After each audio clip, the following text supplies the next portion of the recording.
During this federal election, you may have seen a lot more purple campaign signs popping up.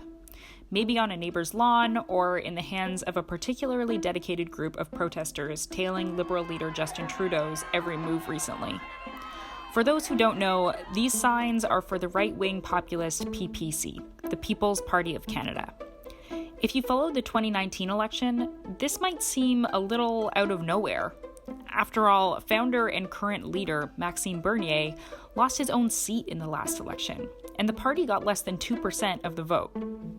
At that time, the party was mostly talking about anti-immigration rhetoric. 49% of Canadians want fewer immigrants, saying they would limit the number of immigrants to Canada and make candidates pass a Canadian values test. So what's behind the party's seemingly sudden rise in popularity?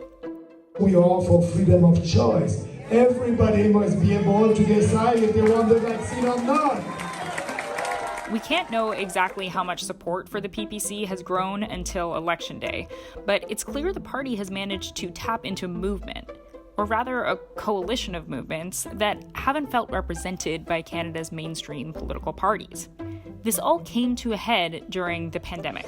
Starting in March of 2020, anti-lockdown sentiment started gaining momentum through social media. This escalated into protests.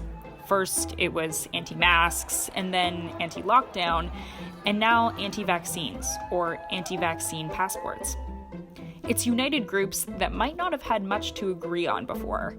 For example, anti-vax parents claiming natural immunity find themselves protesting alongside anti-government Canadian nationalists.